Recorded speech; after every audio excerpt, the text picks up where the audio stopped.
So building like the ant. This book is about 20-something years old, maybe 22, 23 years old. So there are references that are there that you will need to extrapolate to modern day values. In 1990, my wife and I told one of my pastor friends that he could start building a house with 5,000 naira. That's 1990. He took our advice, and within 3 years, he was living in his own house. He brought the 5,000 naira, he bought a few bags of cement then, and some trips of sand, and started molding blocks. And within a few months, with consistency and focus, remember the ant is consistent. The ant is not distracted. The ant is focused. So what you need to build anything, this time now talking about the building now. What I'm doing here, I've done a live broadcast. I'm doing a second one. I'm building this page. I'm building this audience. I'm building this family that are sharing ideas with me. If I stay in my house with these ideas, it will just be a burden. But I thank God I have an avenue, an easy avenue to share these things that have been with me. Imagine this stuff has been with me for more than 23 years. More than 23 years. So focus is very essential in anything you do. Consistency is very essential in anything you do. Determination. Those are key characteristics of the ant. Focus, consistency, and determination. So, many people live as tenants for a very long time. Some even die as tenants. A young man, the landlord was harassing his father, and his father was making noise. He said, I served the Nigerian police force in Makurdi, served the Nigerian police force in Enugu, served this country in Ibadan. I have served this country. Don't treat me like trash. Then the young man went to meet his father. He said, Daddy, why didn't you build a house in any of these towns where you served? The father said, my son, that's a very good question, but don't let your children ask you the same question. Don't let your children ask you the same question. There are people who live in cities, live extravagant life in cities. They remain tenants. I know very prominent people who have a lot of friends and class, tenants. I was in one house like that recently, tenants. They live in estates as tenants. They live in people's houses as tenants. There is a certain age you reach. When you become a grandfather, you shouldn't be a tenant. People will insult you. Don't drive big cars as a tenant. Don't spray money in parties as a tenant. It's very humiliating. Very, very humiliating. I went for a burial ceremony, and then there's big burial ceremony in a big field. And they said that they wanted only a few people to go and see where they would bury this 70-year-old man.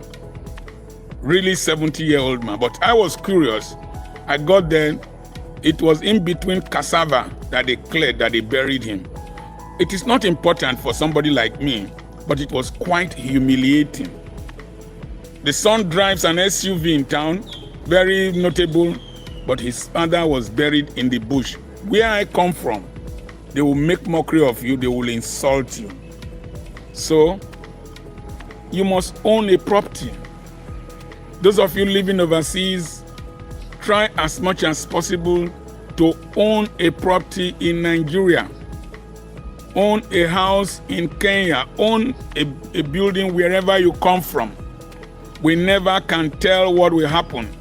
My wife will always tell me one day that people will follow you to your home.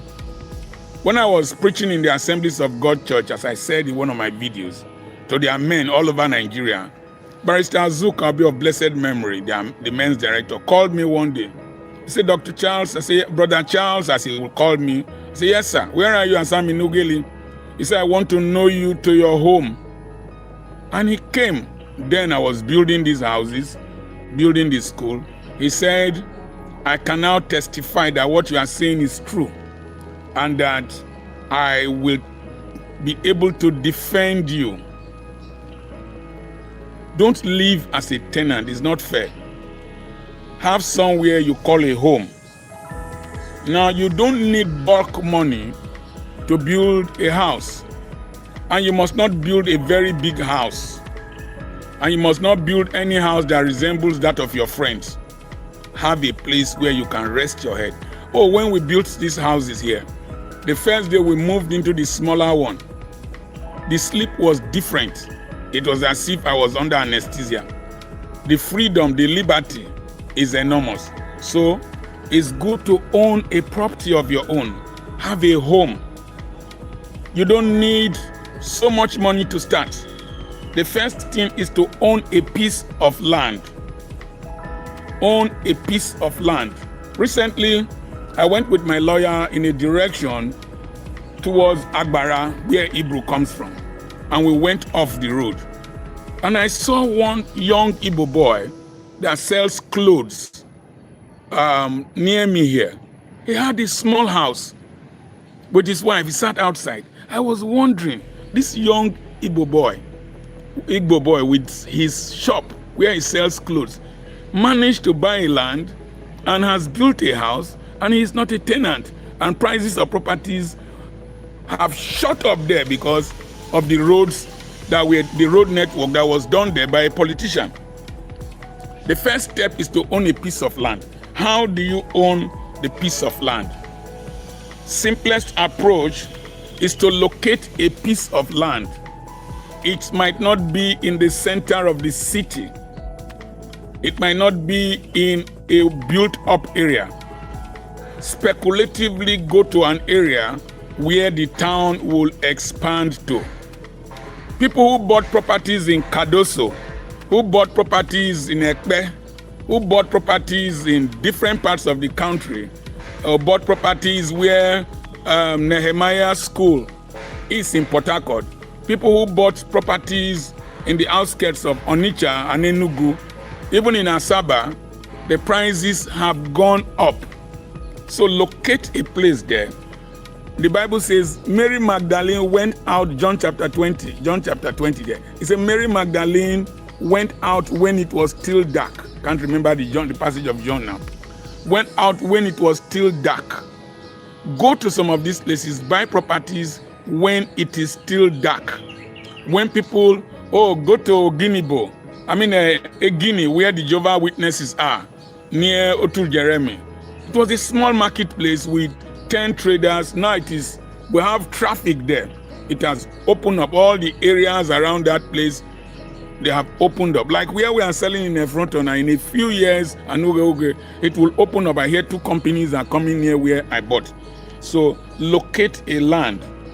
Buy where it is not very expensive. Negotiate the price and pay a deposit. Let them issue you a receipt. You don't need to pay at once.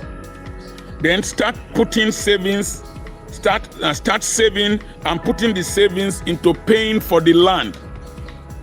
After which you survey the land.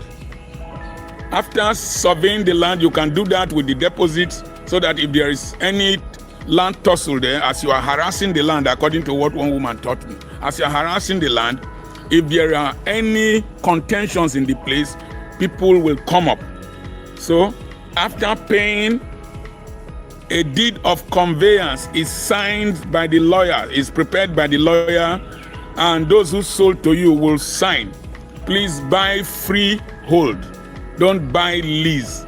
Doesn't take time before your lease will expire. It doesn't expire in your lifetime. It will expire in the lifetime of your children, and it will be very, very embarrassing. So when you finish signing, then you can start the registration process. You can start the registration process while drawing a building plan. Draw a modest plan. Big houses become irritating when you get older. I have an 8-bedroom house here with 10 toilets. I have another one here, 1, 2, 3, 4 rooms with toilets inside too, and a kitchen. this whole block, nobody is living there. It is very, very embarrassing to own big buildings in old age when all the children are gone. So build a modest house, but make provisions for the need to expand and do other things. So the advantage of buying in the periphery is that you can buy bigger space for a smaller amount. Look at Canaan land where Bishop David Oyedepo has his property. It was bush in those days. Go there now, prices are very high. He could afford that because it was bush in those days. So you can have enough space. If you see behind me, you will see avocado, you will see plantains. I have enough space because I bought in a suburban economy then, but I'm surrounded by hotels, by different eateries, and the express road is not far from here. So we used to catch fish here, tilapia, when it rains, but it has changed. So sign the document, get a building plan, then start molding blocks. If you live in Africa, start molding blocks. If you walk like the ant by gathering grains of sand, within a short while, you will have had enough blocks to start with. Thank you for watching from Romania. So you want bag of cement with proper molding will give you 40 blocks of 5 inches, 30 to 35 of 6 inches. If you mold 100 bags of cement 5 inches, you will get 4,000 blocks. In a dry land, that is enough to build a 3-bedroom bungalow. So I used to tell people, if you carry bone straight on your head of 450,000 naira, that's 100 bags of cement. The 100 bags of cement can give you 4,000 blocks, minus sand and labor, but you have the potential of 4,000 blocks. So with 450,000, you can buy 100 bags of cement. So by the time you spend 450,000, you stagger it, you would have had 4,000 blocks. That is to say, if you stagger it 45,000 for 10 times, you would have had, oh, Brown, you're watching from Turkey, that's awesome. By the time you stagger it 45,000 for 10 times, you will have 4,000 blocks. If it is 90,000 times 4 times, you will have 4,000 blocks. I was in a barbing salon where I went to cut my hair as we were coming from the airport, and I was in the massager. It was massaging me. One young boy was boasting how he bought drinks of 40,000 in a night, and they drank. You drank 40,000 naira in a night, and you might be a tenant, because only stupid people behave like that. Don't park 3 cars in front of another man's building. Each of those cars, the resources you spent on those cars is enough to build a small bungalow that you can live in. I have young friends who have very exquisite bungalows, very fine, with electric gates and all that. You don't need to build a bogus house. So the next stage after molding blocks, I've shown you how to mold blocks. I think a trip of sand will take 25 bags of cement. A trip of sand will take 25 bags of cement. 40 blocks times a trip of sand, 25 bags of cement. 25 bags of cement times 40 is 200. So by the time you repeat, I saw somebody watching from Zurich. Thank you so much. By the time you repeat that over a period of time, you have had 4,000 blocks. So one of my workers in the farm, I just told him, go and meet your family people to give you land. And I've told him to go and put 3 trips of sand there. He's getting to 40, he doesn't have anything to show. And I will help him and stimulate him to build a house that he can move into, because he's not getting younger. He's not getting younger. So when you live in the township, you live elsewhere, you think you are young. You are not young. And church people can make you feel that you are young. No, you are stupid. You're not young. So The next thing is to lay the foundation. You can prepare for the foundation. You don't need a huge amount at once. The first thing you need to do is to buy the quantity of gravel you will need for the foundation. You can buy 1 trip of granite. 1 trip of granite, the small trip, not the big trip. Those who don't want to build always say that when I have money, I'll just buy a trailer load, 30 tons. You will not build because you might not have the money to buy 30 tons at once. So buy the small bush loads, as we call them in Nigeria, maybe 18 tons or whatever. Buy. Go and pour it there. You receive your salary again, buy another one, put. You receive another salary, buy another one, put. Those ones you have put there are nearly enough in a small bungalow for your lintel, for your foundation, the coping of your DPC, and the lintel and your pillars. You'll be surprised. So buy. Then, when you do that, the next thing you need to do, if you need rods, pick them piecemeal. Go and meet the person selling rods. Pay for 5. Pay for another 5. He will be keeping them for you. Before you know it, you have bought about 100 rods. That's how to do it. You pay, and he will give you receipt. You pay. Price increases will not affect you. So you pay for it. Then you keep your rods. Then once you have accumulated materials, the foundation can be laid.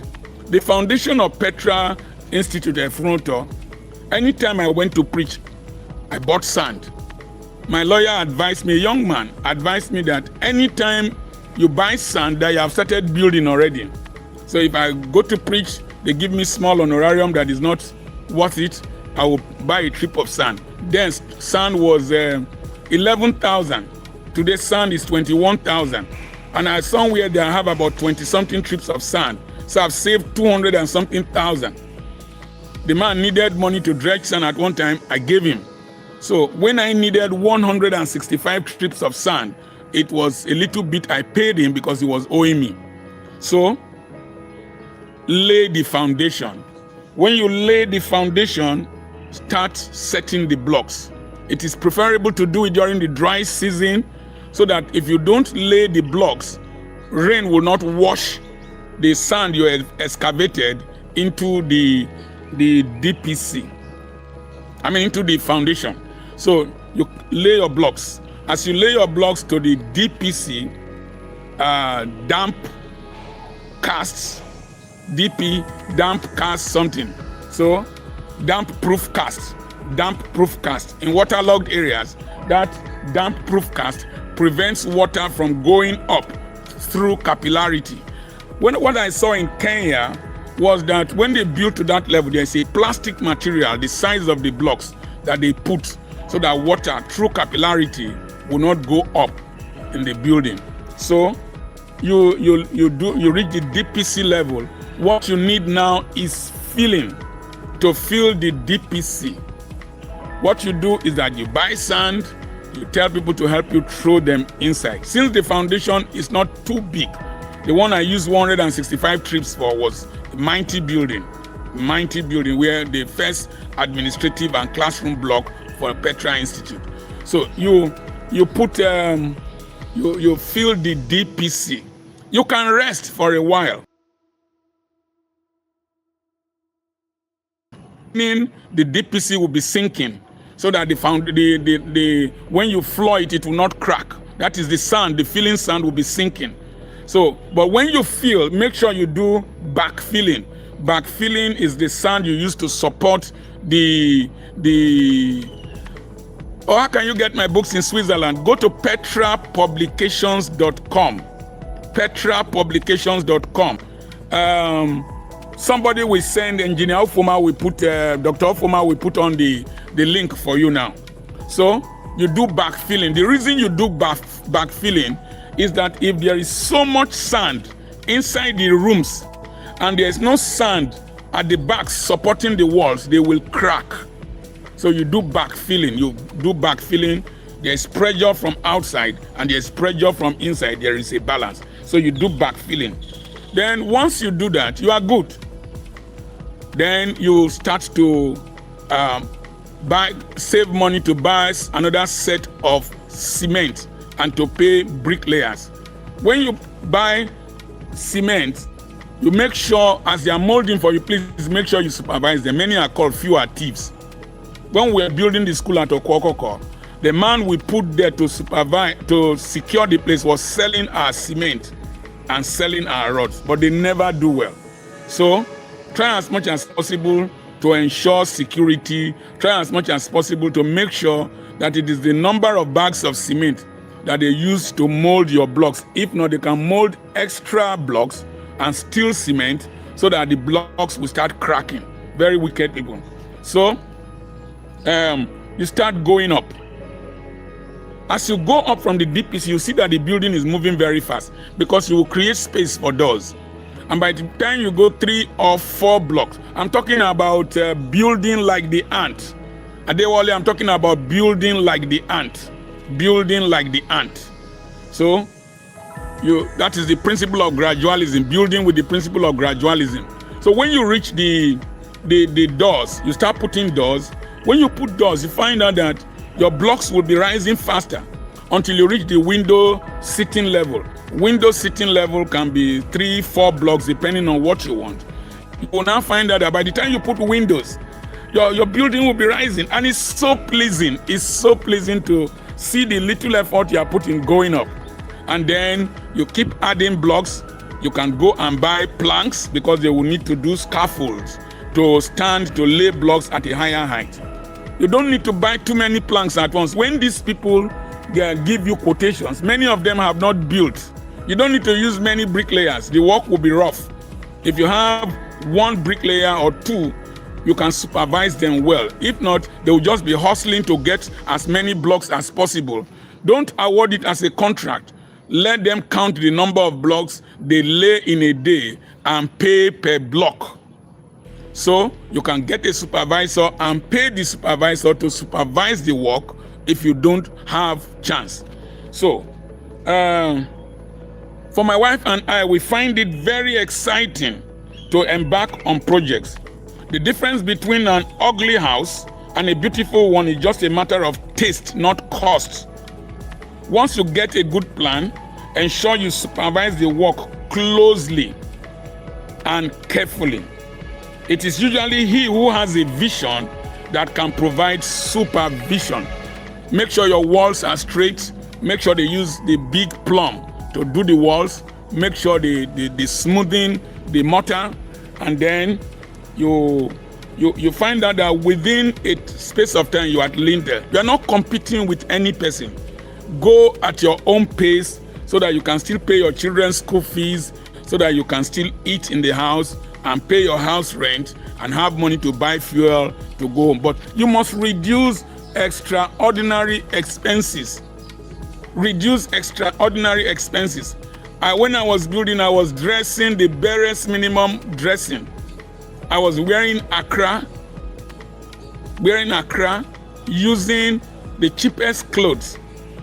Today, people are buying for me. This is a Brazilian jersey, along the ones that somebody bought from Lagos for me, 5 of them. I used the Nigerian one, now I'm using the Brazilian one. So, ensure that you do not embark on a bogus house, I said that, out of competitive spirit. Ants build their houses according to their needs, location, and the nature of soil, which is the source of their raw materials.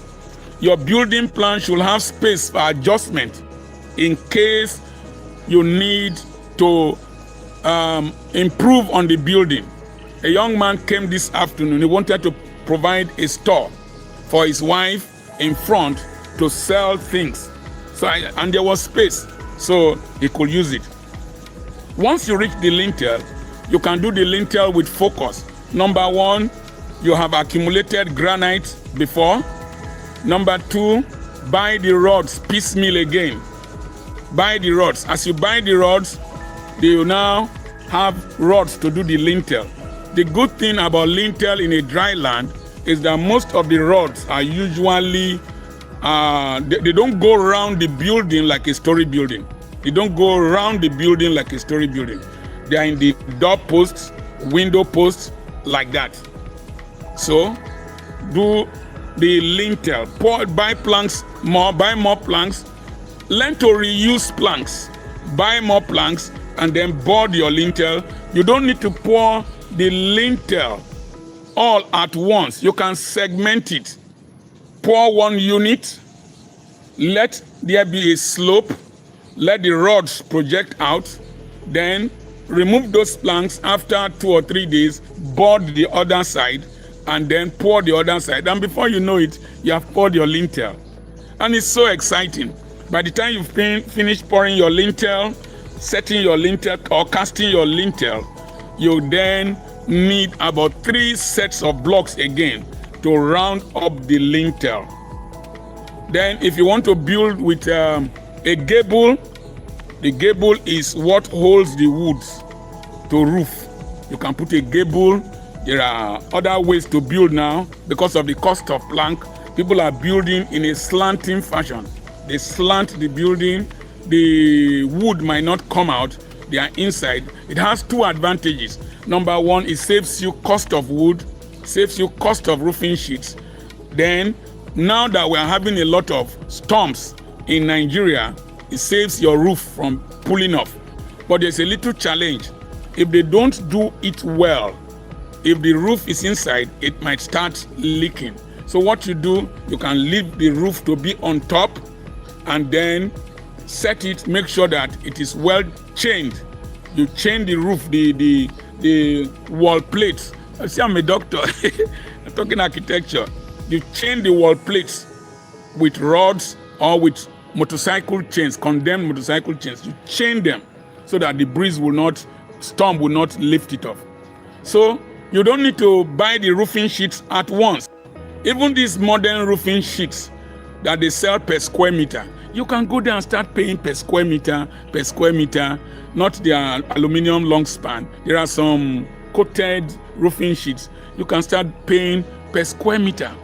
And within a space of time, the principle of gradualism, the philosophy of the ant, you have accumulated roofing sheets, then arranged to roof. Planks, buy your planks at once. Don't go and give money to somebody to cut wood for you, to cut planks for you, to saw planks for you. I tried it, and I nearly got into trouble with people. They will take your money and run away, and they will not do what they promised to do. So after roofing, you are virtually a landlord. The remaining fittings can be done gradually, like the plastering. Plastering can be done gradually. If you started in the dry season, rainy season will now be coming. You can start plastering one room at a time, one portion of the house at a time, segment it, be plastering piecemeal. And by the time you finish plastering, the next thing is to fix frames and doors. You can put them piecemeal. You don't need to do everything at once. Put one door, one frame, one window frame, like that. And before you know it, over a period of time, you've fixed everything you need in terms of doors. Then, if you want to floor, you don't need to floor the whole building one day. You can floor a few rooms at a time. You floor a few rooms at a time. You don't need to do the German floor of flooring the whole building. No, you floor each one at a time. And then after that, you call an electrician who starts doing his electrical work. Don't say contract. Discuss with him stage by stage. He will pay people to crack the walls, to put your conduits, wiring, and all that. And you can continue like that with the philosophy of the ant and go bit by bit and own a building, a bungalow.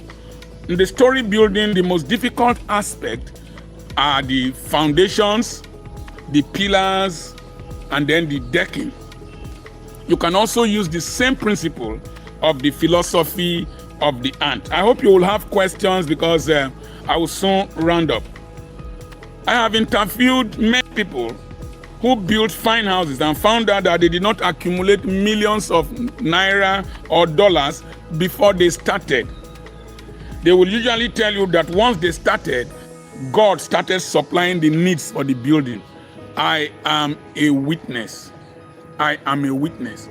Once I start a project, I wanted to buy a property today with the money they paid me, and I was a little bit hesitant. And I paid. As I paid, a lecture I'm supposed to give in June, as I was doing this broadcast, they paid in. So if I did not take a step of faith, the resources will not come. If you don't step into the River Jordan, it will not divide. And God will not take you into the River Jordan in dry season, because God likes to do shakara according to Nigerian language. He wants to pose with you. People will look at you with your small strength, your small salary, the challenges you have, and you are a landlord. So all the glory goes to him. God wants to use weak and small people to achieve great things so that glory can come to him. I have a vulcanizer just across this fence. He is a landlord. Many of those who come to vulcanize their tires, they are not landlords, they are tenants. He used the principle of the philosophy of the ant. I wrote here that if there are no needs, God does not supply. He said, the Lord shall supply your needs. So until the needs are created, there is no supply. When a baby is not born, if baby is not born, Esther, how are you? Where are you watching from? Kenya? Are you watching from Kenya? Because your name sounds like a Kenyan name, your surname. Esther, where are you watching from? And so, when a baby is born, breast milk is formed. Yes, my in-law, my eldest son is going to marry a Kikuyu girl. So we'll be coming to Nairobi to eat, is it ugali or ugali or matoke? We'll come and eat ugali. So, God does not supply when there are no needs. Esther, thank you so much.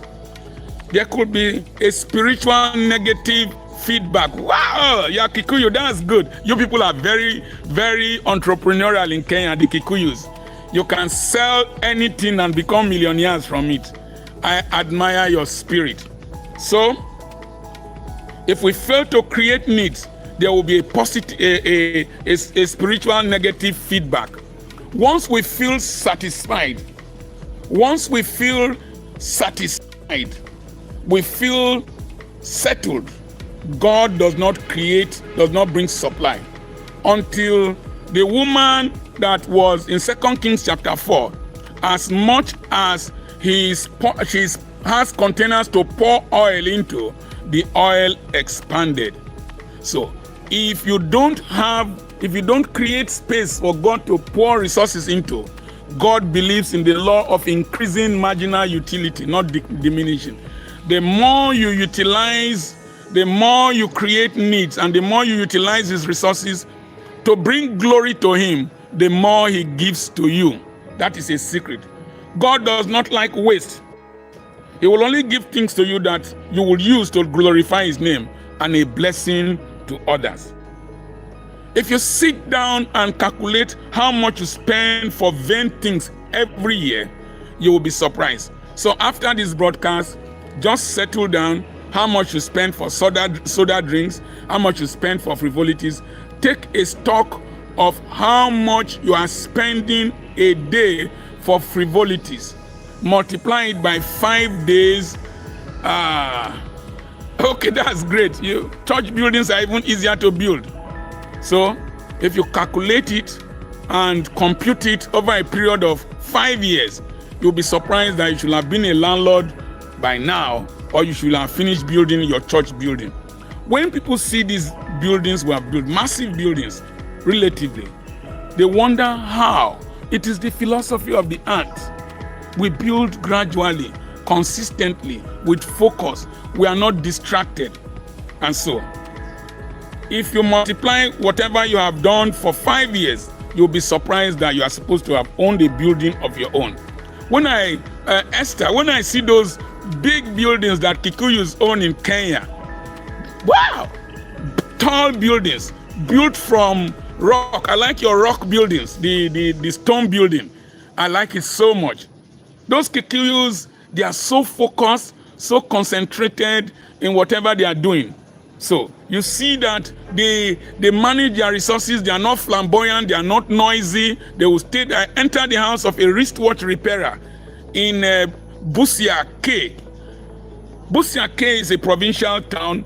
But if you see this man's house, they said he came there as a wristwatch repairer. Just imagine when your father built his house, he was not as educated as yourself. He was not as rich as you are. So why are you still a tenant where you are with your education, your sophistication? Don't let people hype you up. You can build. I had a friend who said that he was not building because the rapture will soon take place. Fine. I built. He is late now. The rapture has not come. I've had more estates by now. Such a nice man. I had somebody who said that he doesn't talk about buildings because he told his people about the rapture. Why can't you say, I've changed my mind? And if the rapture even takes place and they take us away after Dr. Apoki, bad guy, after 3.5 years, we're going to come back to this world. It will not be destroyed yet. We will stay here for another 1,000 years. You want to stay here for another 1,000 years before a new heaven and a new earth will be created. Remember that woman that Elisha raised the son from the dead, and Gehazi, a tenant, stupid man, was called to the palace. Come and tell me the stories of what the miracles that Elisha did. And as he was telling the stories, the woman who was a landlady came in. I said, this is the woman I was talking about. This is the son that was raised from the dead. And the king said, go and collect all the rents that she's entitled to and pay them to her. Assuming she didn't have a house. Assuming she didn't have a house. Don't misinterpret scriptures. Jesus cradled in a manger, gentle child of gentle mother, living as a homeless stranger, give us grace to persevere. Shut up your mouth. Jesus was not living in Nairobi. He was not living in New York where you have homeless people. He was not living in Delta State. He was not living in Enugu State. After all, he was from heaven and he was going to prepare mansions for us there. So don't live like a homeless stranger. Don't sing songs that will make you stupid. Don't sing songs that will make you stupid. If Joseph's grandfather or great-grandfather had buildings in Bethlehem, Jesus would not have been born in a manger. Maybe he was to be born in a manger to fulfill scriptures. But I'm just looking at the other side of midnight. So many people build houses you are living in now as tenants. They build them when they didn't have as much as you are, and they're not as old as you are. So be very, very frugal. Be very, very focused. Be very, very intentional. I don't pay rent anywhere in Nigeria. I don't pay rent anywhere in Nigeria. And I keep telling my children, in whatever countries they are, own properties. I have a grandchild in Romania. I want to go and buy a property there. I want to own properties that my grandchildren can live in. It's possible. So, after listening to this lecture, this is what I want you to do. I want you to take a step of faith. If you are married with your wife or your husband, and you will see how God will bless you. Do not be afraid of stopping halfway. Those who fear stopping halfway never get started. My wife says the best way to start is to start. And it is only what is started that is finished. If you wait until things are very convenient, you will never start. Just start. There is a shirt I see people wear, just do it. After doing the morning broadcast, there was the tendency for me to go and lie down. But I sent a message to my son, Dr. Ofoma, whether I could do another broadcast. And he said yes. And I've done it. And I am about to sign up. But I will take 3 questions. If you have a question, can you raise up your hand somewhere and type it on the screen and I will answer. I need questions. I need questions. Let me ask you, yes. What is piecemeal? Your meaning, okay. P-I-E-C, piece, small units, pieces. Use pieces, small units. That's what I mean by piecemeal. Principle of gradualism, small units. Don't take it bulk, small units. Thank you so much for that question. Can I get another question? It's a family and it's a school. Can I get another question? Should you take a loan to build? I was expecting such questions. Should I take a loan to build? Those of you living overseas, it's quite different. If you are credit worthy, you are entitled to loans and you can buy and pay mortgage gradually, but make sure you are consistent. Make sure you pay regularly. Make sure you finish paying on time so that the building can become your own. Don't think that you can delay in payment and then you think you are responsible. You are not credit worthy. Okay, if there is no question, remember to subscribe to my YouTube channel. Remember to, okay, what if one feels stranded? You've got so much. I can't see can the question come back? Which area can one get a land in Delta for affordable prices? Depends on where you come from. There are pieces of land all over, like where I reside. There are the peripheral towns like Efronto where we have sold a lot of properties. We are opening a totally new city. We have sold close to 200 acres. In the periphery, there are properties in the periphery. From Udu, you can buy at Ekrope, Ejove, Egini, those areas. You can go to Ogrio. You can move further down towards Otu Jeremy axis. A lot of those properties have been bought. You will see properties to buy.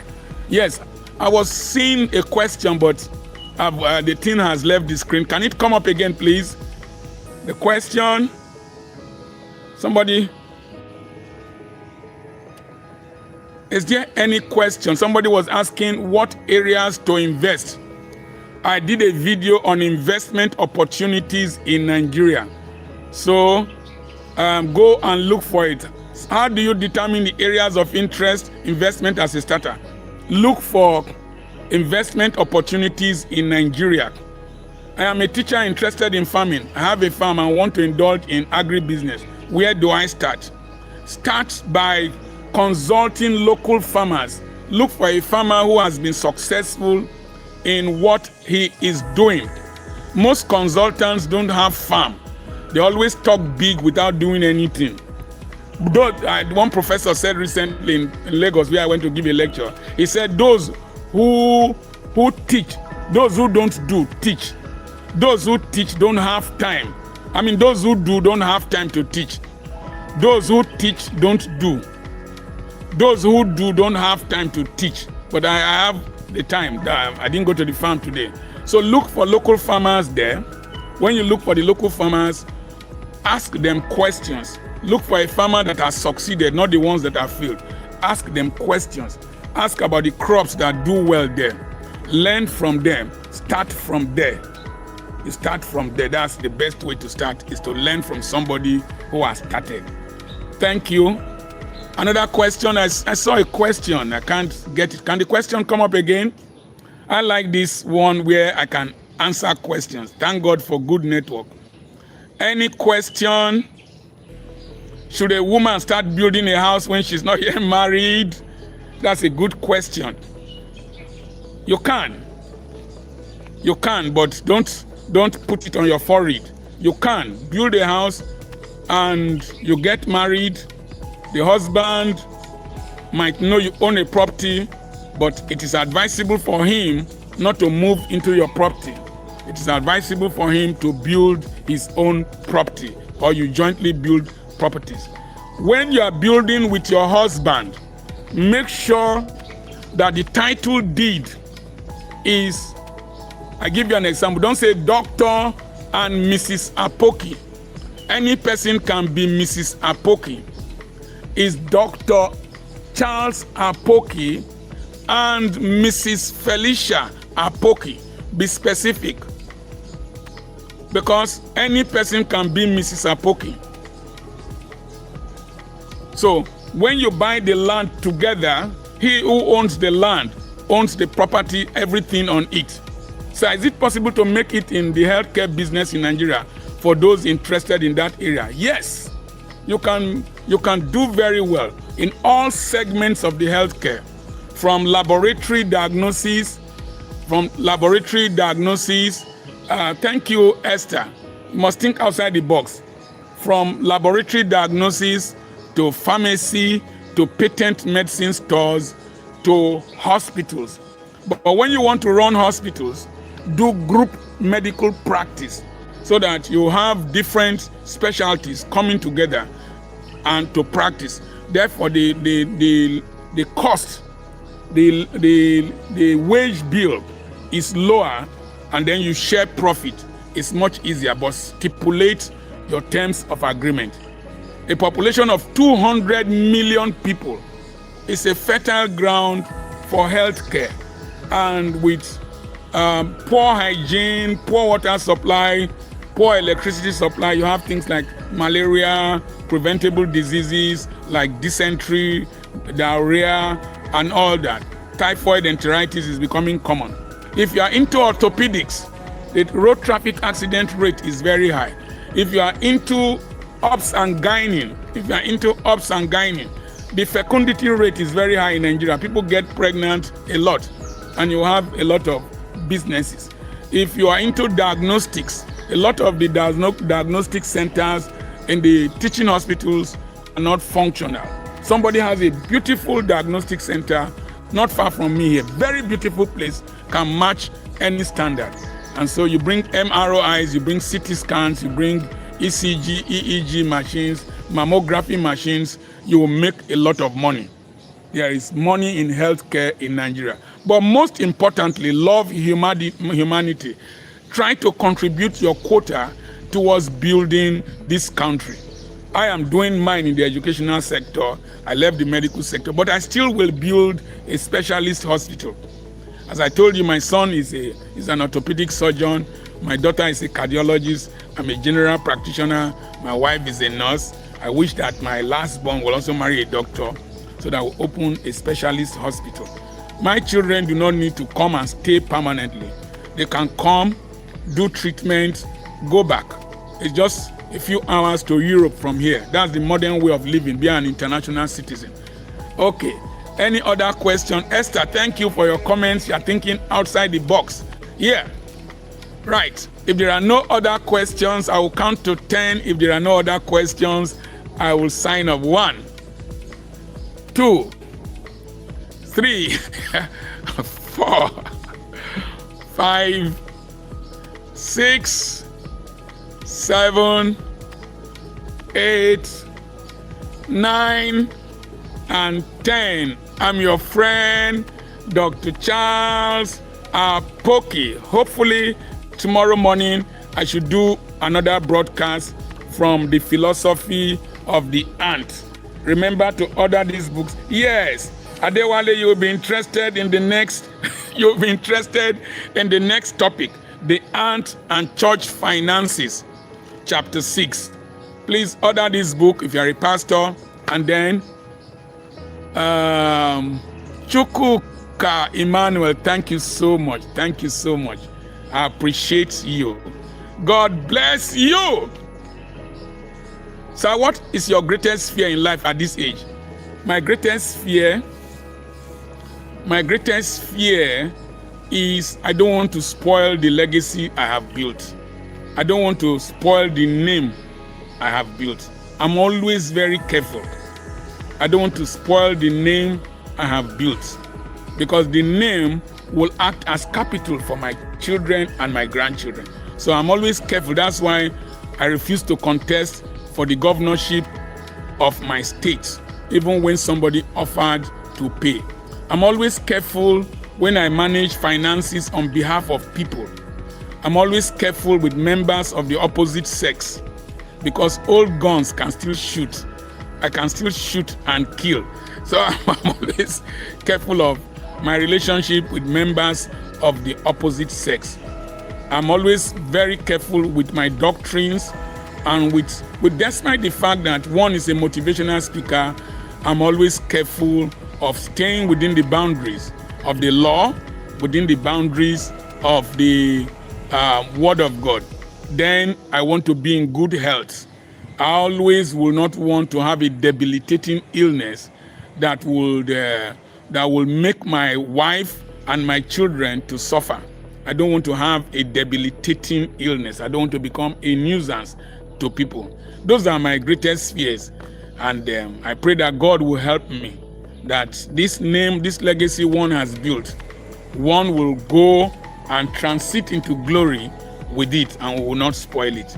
And then my children will run better than I have done, and my grandchildren will run better than I have done, including the ones that will be Kenyans and Nigerians. God bless you.